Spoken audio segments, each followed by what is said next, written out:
صاحب بن يزيد رضي الله تعالى عنه قال صلى بنا عمار فأوجز فيها فسأل بعض القوم. സാഹിബ് ഇബ്നു യസീദ് റളിയല്ലാഹു അൻഹു പറയാണ്, അമ്മാർ റളിയല്ലാഹു തആല അൻഹു ഒരിക്കൽ ഞങ്ങൾക്ക് ഇമാമായി നിന്ന് നമസ്കരിച്ചു. ഫൗജസ ഫിഹ, അദ്ദേഹം നമസ്കാരം വളരെ ചുരുക്കിയാണ് നമസ്കരിച്ചത്. പെട്ടെന്ന് നമസ്കാരം അവസാനിച്ചു. അപ്പോൾ മാമൂമിങ്ങളിൽ ചിലർ ചോദ്യം ചെയ്തു, എന്താണ് നിങ്ങൾ പെട്ടെന്ന് നമസ്കാരം അവസാനിപ്പിച്ചത്? അപ്പോൾ അദ്ദേഹം ചോദിച്ചു, അല മുത്തിമ ഫിഹ റുകൂഅ വസുജൂദ, ഞാൻ നിസ്കാരം പെട്ടെന്ന് അവസാനിപ്പിച്ചെങ്കിലും റുക്കൂവും സുജൂദൊക്കെ പൂർണ്ണമായിട്ട് ചെയ്തില്ലേ എന്ന് ചോദിച്ചു. അപ്പോൾ അവർ പറഞ്ഞു, ശരിയാണ്, റുക്കൂവും സുജൂദൊക്കെ പൂർണ്ണമായിട്ട് ചെയ്തിട്ടുണ്ട്. നിസ്കാരം ശരിയാകാൻ ഫാത്തിഹ മാത്രം ഓതിയാൽ മതി, സൂറത്ത് ഓതണമെന്നില്ല. റുക്കൂവിലും സുജൂദിലും തുമഇനീനത്ത് അനക്കമടങ്ങിയാൽ മതി. ഒരു പ്രാവശ്യം പറഞ്ഞാലും നിസ്കാരം ശരിയാണ്, ഇതിന്റെ പരിപൂർണതയല്ല എന്ന് മാത്രമേ ഉള്ളൂ. അപ്പോൾ ഇദ്ദേഹം നിസ്കരിച്ചത് പെട്ടെന്ന് നിസ്കാരം അവസാനിച്ചെങ്കിലും നിസ്കാരത്തിൽ ചെയ്യേണ്ടതെല്ലാം ചെയ്തിട്ടുണ്ട്, തുമഇനീനത്തുണ്ടായിട്ടുണ്ട്. ഇദ്ദേഹം സാധാരണ ഒരു സഹാബിയുമല്ല, വളരെ പ്രമുഖനായ ഒരു സഹാബിയാണ്. അദ്ദേഹത്തെ അറിവില്ലാത്ത ആളൊന്നുമല്ല. അദ്ദേഹത്തെ കുറിച്ച് സൂറത്ത് നഹലിൽ 160-ാമത്തെ ആയത്ത് അവതരിക്കുന്നത് ഈ അമ്മാർ റളിയല്ലാഹുവിനെ കുറിച്ചാണ്. ശത്രുക്കൾ അദ്ദേഹത്തെ പിടിച്ചുകൊണ്ടുപോയി പീഡിപ്പിച്ചു. റസൂലിനെ കുറിച്ച് മോശമായി സംസാരിച്ചാലേ ഇതിനെ വെറുതെ വിടുള്ളൂ, അല്ലെങ്കിൽ ഇതിനെ മർദ്ദിക്കുന്നു. ഒരു നിർബന്ധിത സാഹചര്യത്തിൽ റസൂലിനെ കുറിച്ച് അദ്ദേഹം മോശമായ ഒരു വാക്ക് പറഞ്ഞു. അദ്ദേഹം റസൂലിനോടൊന്ന് പറയുന്നത്, റസൂലിനെ നിവൃത്തിയില്ലാതെ ഞാൻ അങ്ങയെ കുറിച്ച് മോശം സംസാരിച്ചിട്ടുണ്ടെന്ന് പറഞ്ഞു. അപ്പോൾ ചോദിച്ചു, നിന്റെ മാനസികാവസ്ഥ എന്തായിരുന്നു അപ്പോൾ എന്ന് ചോദിച്ചു. എൻ്റെ ഹൃദയത്തിൽ മുഴുവൻ നിറയെ ഈമാനായിരുന്നു, അങ്ങയോട് വെറുപ്പൊന്നും ഉണ്ടായിട്ടില്ല എന്ന് പറഞ്ഞു. അപ്പോഴാണ് സൂറത്ത് നഹൽ 160-ാമത്തെ ആയത്ത് അവതരിക്കുന്നത്. 3 പേരെ കാണാൻ സ്വർഗം ആഗ്രഹിക്കുമെന്ന് റസൂൽ സല്ലല്ലാഹു അലൈഹി വസല്ലം പറയുന്നത്. നമുക്കെല്ലാവർക്കും സ്വർഗത്തോട് ആഗ്രഹമുണ്ട്. സ്വർഗം തന്നെ ആഗ്രഹിക്കുന്ന 3 പേർ അല്ലാഹുവിന്റെ സൃഷ്ടികളുടെ കൂട്ടത്തിലുണ്ട്. അതിലൊന്നാണ് അമ്മാർ റളിയല്ലാഹു അൻഹു. പ്രബലനായ ഒരു സഹാബിയാണ് അദ്ദേഹം.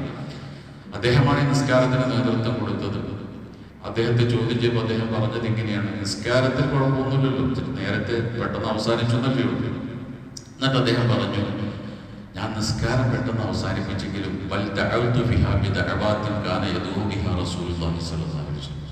നബി സല്ലല്ലാഹു അലൈഹി വസല്ലം തങ്ങൾ ചെയ്യാറുണ്ടായിരുന്ന ചില പ്രാർത്ഥനകൾ ഞാൻ ഈ നിസ്കാരത്തിൽ നിർവഹിച്ചിട്ടുണ്ട്. അതാണ് അതിൻ്റെ കാര്യം. നബി നിസ്കാരത്തിൽ അത്തഹിയ്യാത്തിന് ശേഷം ചെയ്യാറുള്ള ചില പ്രാർത്ഥനകളുണ്ട്, അതെനിക്കറിയാം. ഞാൻ ആ പ്രാർത്ഥന ഈ നിസ്കാരത്തിൽ നിർവഹിച്ചിട്ടുണ്ട് എന്ന് അദ്ദേഹം പറഞ്ഞു. അപ്പോൾ ഒരു ചോദിച്ചു, ഏതാണ് ആ പ്രാർത്ഥന? അപ്പോൾ അദ്ദേഹം ഒരു പ്രാർത്ഥന പഠിപ്പിച്ചു കൊടുക്കുന്നു. ഒരു 3-4 വരി വരുന്ന സുദീർഘമായ പ്രാർത്ഥനയാണ്. തുടക്കം എങ്ങനെയാണ്?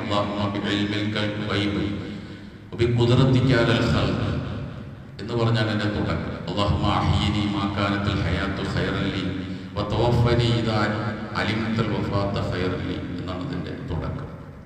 അല്ലാഹുവേ, നിന്റെ അദൃശ്യമായ അറിവ് കൊണ്ട് ഞാൻ നിന്നോട് ചോദിക്കുന്നു, എല്ലാ സൃഷ്ടികളുടെ മേലുമുള്ള നിന്റെ കഴിവ് കൊണ്ട് ഞാൻ നിന്നോട് ചോദിക്കുന്നു, എനിക്ക് ജീവിതമാണ് ഖൈറെന്ന് നിനക്കറിയാമെങ്കിൽ എനിക്ക് നീ ജീവിതം തരണം. ഞാൻ മരിക്കലാണ് ഖൈറെന്ന് നിനക്കറിയാമെങ്കിൽ അപ്പനെ നീ മരിപ്പിക്കണം. ഇതാണ് ആ ദുആയുടെ തുടക്കം. ഈ ദുആ 2 കാര്യങ്ങൾ നമ്മൾ പഠിപ്പിക്കുന്നുണ്ട്. നമ്മളൊക്കെ പ്രാർത്ഥിക്കുമ്പോൾ ശ്രദ്ധിക്കേണ്ട 2 ദുആയുടെ മര്യാദകളാണ് ഈ ദുആ നമ്മൾ പഠിപ്പിക്കുന്നത്. അതാണ് നമ്മുടെ കർമ്മം എന്ന് പറയുന്നത്. ഒന്ന്, നമ്മളെപ്പോഴും ദുആ ചെയ്യുമ്പോൾ അള്ളാഹുവിൻ്റെ ശക്തിയും പ്രതാപവും അംഗീകരിച്ചുകൊണ്ട് ദുആ തുടങ്ങണം. അല്ലാഹുമ്മ ഇൽമിക്കൽ ഗൈബ്, പടച്ചവനെ നിനക്ക് അദൃശ്യങ്ങൾ അറിയാം, അതുകൊണ്ടാണ് എന്നോട് ചോദിക്കണം. അത് നിനക്ക് അറിയും, വേറെ ആർക്കും അറിയില്ല.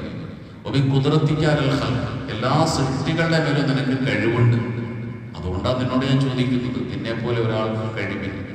അപ്പം അള്ളാഹുവിൻ്റെ കഴിവും അവൻ്റെ വലിപ്പവും അംഗീകരിച്ചുകൊണ്ട് പടച്ചവനോട് ദുആ ചെയ്യും. അപ്പോൾ പെട്ടെന്ന് ദുആക്ക് ഇജാബത്തുണ്ട്. അള്ളാഹുടെ മാത്രം അംഗീകരിക്കുക. 2ാമത്തെ കാര്യം, ഈ ദുആയുടെ ഒരു പ്രത്യേകത. എന്നിട്ട് അദ്ദേഹം പറയുന്നത്, അല്ലാഹുമ്മ അഹ്യിനി മാ അലിമത്തൽ ഹയാത്ത ഖൈറൻ ലി, ജീവിതമാണ് എനിക്ക് ഖൈറെന്ന് നീ അറിയാവുന്ന കാലത്തോളം എന്നെ ജീവിപ്പിക്കണം. വതവഫനി മാ അലിമത്തൽ വഫാത്ത ഖൈറൻ ലി, മരണമാണ് എനിക്കെന്ന് ഖൈറെന്ന് നീ അറിയുമ്പോൾ എന്നെ നീ മരിപ്പിക്കുകയും വേണം. ഇപ്പൊ ദുആയിൽ ശ്രദ്ധിക്കേണ്ട കാര്യം, 2 തരത്തിൽ ദുആ ചെയ്യാം. മുഅല്ലഖായിട്ടും മുഅല്ലഖല്ലാതെയും. അതായത് അള്ളാഹുവിൻ്റെ അറിവിനോട് ബന്ധിപ്പിച്ച് പ്രാർത്ഥിക്കാം, ബന്ധിപ്പിക്കാതെ പ്രാർത്ഥിക്കാം. ഒരു കാര്യം നന്മ മാത്രമാണെങ്കിൽ ആ കാര്യത്തിന് വേണ്ടി അള്ളാഹുവിനോട് ദുആ ചെയ്യുമ്പോൾ അള്ളാഹുവിൻ്റെ അറിവിനോട് ബന്ധിപ്പിക്കേണ്ടതില്ല. ഇപ്പോൾ സ്വർഗം എന്നുള്ളത് നന്മയാണ്, നന്മ മാത്രമാണ്.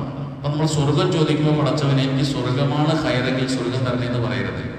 സ്വർഗം ഹൈറ് തന്നെയാണ്. അപ്പം എനിക്ക് സ്വർഗം തരണേ എന്ന് പറഞ്ഞാൽ മതി.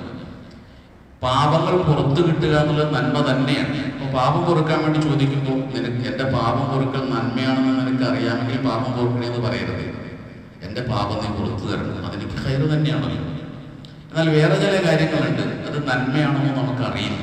അങ്ങനെയുള്ള കാര്യങ്ങൾ ചോദിക്കുമ്പോൾ പടച്ചവനെ നിനക്കത് നന്മയാണെന്ന് അറിയാമെങ്കിൽ എനിക്ക് തരണം എന്നാണ് പടച്ചവനോട് പറയുന്നത്. അതാണ് ജീവിതം.